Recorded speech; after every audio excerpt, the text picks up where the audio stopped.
Hello everyone, welcome to another Versus video. I am BBD and I'm joined by Chris Van Meter. CVM. Yep. And we're going to be battling with some new M15 cards in the mix, and I've got to say, M15 is shaping up to be the best core set this year. Absolutely. Yeah. It's definitely the best core set this year. And I would actually boldly go so far as to say it's coming close to rivaling M11, which was, as we all know, just absurd. Between Preordain, the Titans, M11 was just really good, and I think M15 is coming close. Yeah, I actually think that this could be the best core set ever. Bold words, I know, but I actually think it is true. And I'm going to be playing today with Green Splashing Black Devotion. I have actually a lot of new cards in my deck, so I'm excited to give it a try and see how some of them pan out. The predominant one being this one right here, Court of Calling, which, as some of you may know, is one of my favorite cards in Modern. It's a good card. Love courting for Visceracy or other assorted shenanigans, Orzhov Pontiff, to blow my opponent out. And here we get to do it in Standard. And Orzhov Pontiff costs 5 mana, but he's still in the deck. So I'm really excited to try out Court of Calling. And I'm going to talk about some of the cards in this deck and how they interact with Chord. So the main thing is we still have a lot of mana guys in Nykthos. That's kind of the core shell of the deck. And then 4 Burning Tree emissaries. Burning Tree isn't always in this deck, but I think it's essential with Court of Calling because it generates mana and a lot of devotion. And you can tap it for Convoke. In fact, casting a Burning Tree emissary the turn you play Court of Calling actually adds a mana for Court of Calling. So it's actually pretty nifty, and I think Burning Tree is going to be really good. And then we have a bunch of we have a standard Courser, Pelucranos, Garruk engine, and then we have a bunch of like random one-ofs to get with Court of Calling. We have Scavenging Ooze, can take over a game. Pharika can take over a game. Reverent Hunter usually doesn't take over a game, but Reverent Hunter is what I consider to be probably like the best like early game chord target, where like it's like turn 3 and you just want to chord for something immediately, and like you could get a Courser, but it's not that exciting. If you get a Reverent Hunter, it could be like a 7/7 or something, and just immediately go to town. Yeah, which, well, it doesn't have trample yet until we get Annihilate out.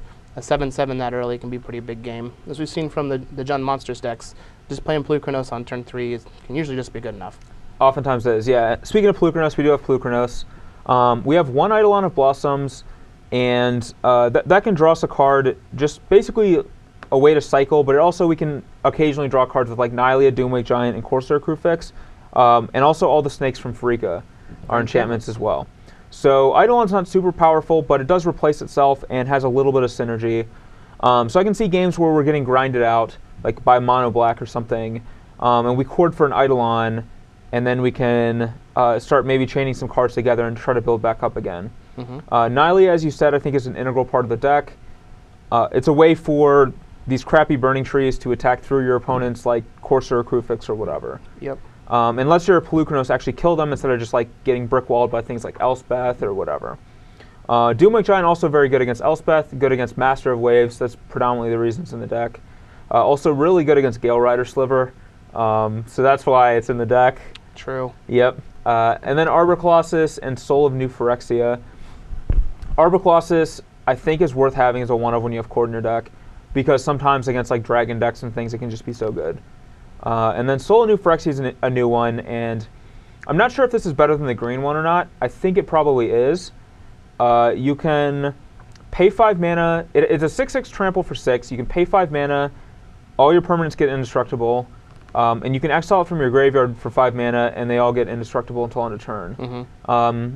So I do like having access to this. I could foresee situations where we have a super explosive draw, and we can like chord for this against Supreme Verdict decks, or things like that, or even just against like Mizium Orders, or just a variety of other cards where like putting a really early Soul of New Phyrexia into play is just going to make life miserable for our opponent. Yeah, when Chord was first spoiled, I went through and wanted to come up with a list of what I felt were like the best Chord targets. Yeah. And so Soul of New Phyrexia was one of the ones that first came to mind. End step Chord for 6 to get Soul of New Phyrexia and untap. From that point on, like as long as you leave up 5 mana, it's going to be very difficult for you to actually lose the game from that point. So I think that having Soul of New Phyrexia as a target for Cord is very good. But on top of that, he's just a 6/6 trample for 6. Like, yeah. You just cast him on turn 3, and your opponent has to deal with him, or they're just going to die. Yeah, yeah. He is just a reasonable guy by himself. Like, I actually think this card's overrated. I'm going to say that right now. I think people have been saying that this is like one of the best cards in the set. I actually think the white and the red new Titan are actually better than this guy. But I do still think he is very good.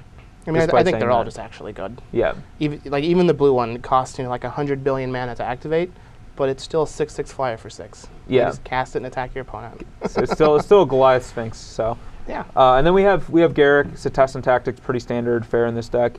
But one nice thing about Cord is it lets us have like various targets in our sideboard as well. Mm-hmm. So let's go ahead and look at the sideboard and see what nifty things we can do with that. All right, so here in the sideboard we have a couple extra copies of cards we do have in the main. We have another Freaka, another Ooze, another Eidolon, Doomwake Giant, and Arbor Colossus.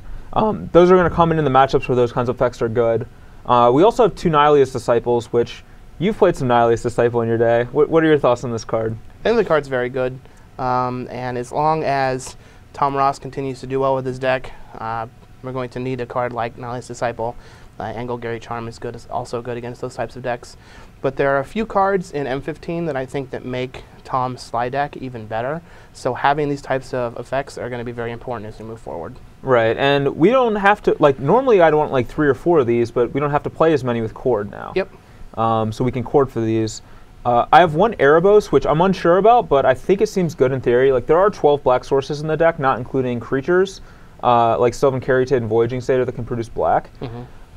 So we can use his activated ability a number of times, and it's just a good threat against, like, you know, Sphinx's Revelation type decks or whatever. We're never going to turn them into a creature, but just preventing their revs from gaining life and being able to draw some cards, good against them.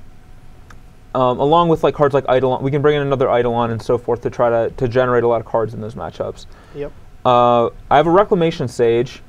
This card comes into play and destroys an artifact or an enchantment. And I think that there are lots of enchantment creatures right now in Standard, plus there's D-Sphere, Banishing Light. Like, people are main decking Deicide in this format. Mm-hmm. So Reclamation Sage, I think, is actually pretty good.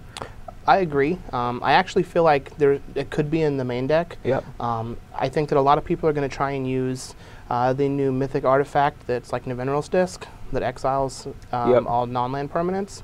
And so like having an answer for that is going to be good on top of, like you said, hitting the enchantments. So hitting like an Eidolon of Blossoms or a Courser of Kufix. It's going to be pretty sweet. Yep. And there's a Hornet Queen, which is a new card, a commander actually card that is now printed in M15. I think this card is kind of the bee's knees against a lot of the mid-rangey decks. Like, how does Stormbreath Dragon beat 4 1/1 green flying Death Touch creatures? Golgari Charm. That's how. That sucks. Golgari Charm's not very good against this deck, though, so. I mean, it kills Eidolon of Blossoms. Yeah. I actually really like Hornet Queen. Being able to put into play off of Garruk is really sweet. You can Cord for it once you're ahead.